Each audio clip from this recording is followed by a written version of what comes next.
Hi. There's a story that I want to shed a spotlight on today, and I feel so many people don't even know of this story.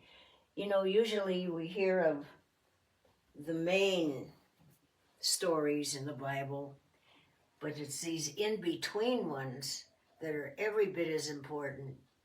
And I'll bet a lot of people don't know about this story.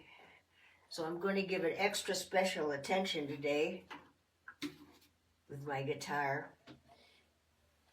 And there's an old song that I kind of want to apply to the story today. As I walked out in the streets of Laredo, as I walked out in Laredo one day,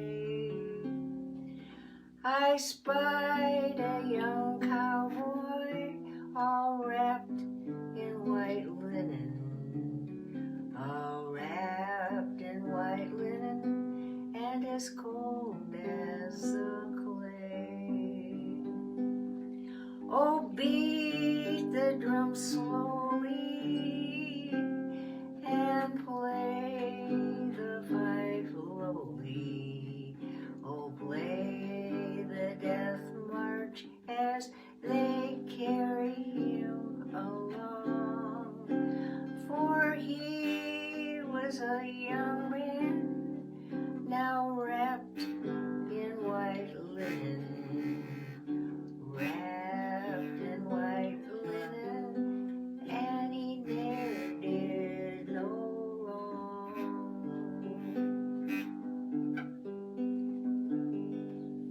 Well, excuse me, I'm pretty rusty at this. I haven't picked this up for a long time. But that song could very well describe our Bible story today. As Jesus was coming home, remember he was in a crowded house and they lowered a man through the ceiling. And then he also met a servant while he was walking, or not servant, but a Roman centurion. Not even that. He met a Roman centurion's servants while walking along the road and handed Jesus a note saying that the Roman centurion wanted Jesus to heal his good friend and his servant at home. Jesus did. Well, we went through those stories, but as Jesus continued on, he went through a tiny little town called Naum, N-A-U-M, Naum. Never heard of it before. And so he was walking toward this town. Meanwhile, in this town, I got to tell you the history of, a little bit of history in this town. A fairly young widow lived there. She had lost her husband, and now she had a young boy. And this young boy, it says in the scriptures that he was just entering manhood. So I would imagine he was a teenager. Anyway, he was a well-loved young man, and he was helpful around the town. The townspeople loved him dearly.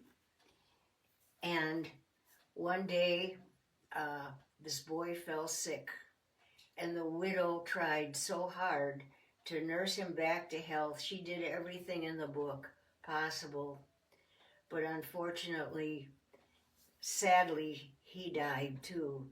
So now she's left completely alone. No husband and no son and no other family. And my heart goes out to her. So she, the townspeople heard about her loss, and they were very compassionate to her. And they came over, and they were helping to console her, to help her do the dishes, clean up the house, trying to help her in any way possible. And there were others who were working on the young man's body. They were washing his body so tenderly, and then they were wrapping his body. They had him laying on a table, and they were wrapping his body, it says, in linen strips around his head and his shoulders and down through his legs, and getting him prepared for burial. And the day came, the next day I think came, and they held a funeral for the young man.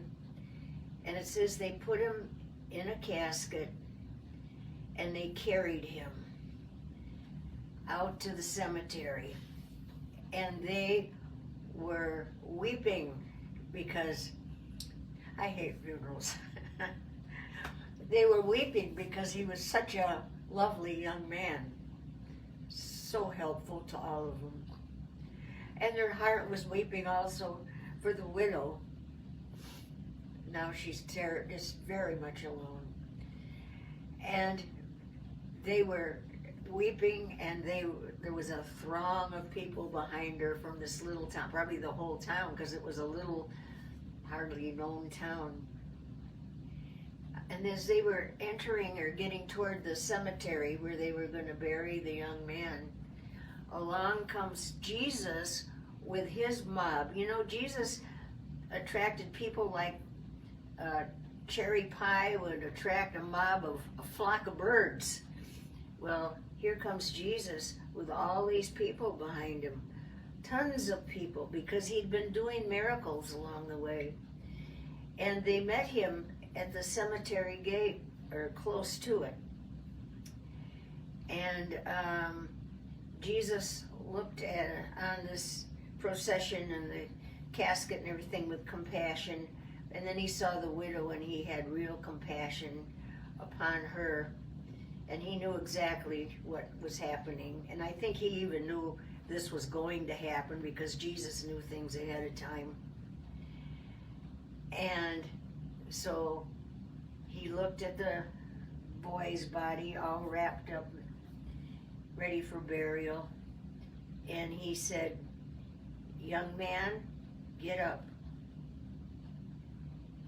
And a voice came from underneath that linen wraps, a voice that had once been stilled by death.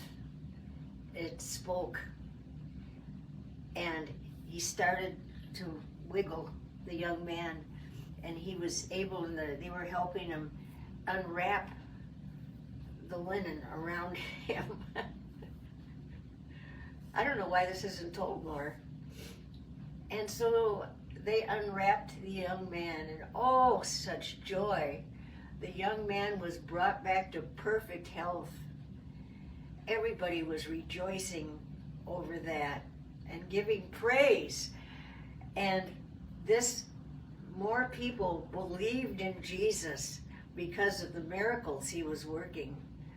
But you know, when we think of Jesus raising the dead, we just think of Lazarus, which, I mean, that was a big deal too. Or we just think of Jesus himself, right? But there's these little in-between stories that are in the scripture that pack a lot of punch, have just as much power, showing that Jesus is the Son of the living God. He's not just a prophet. He's not just a teacher. He's God in the flesh. And so this widow was so grateful to Jesus, and the whole town was.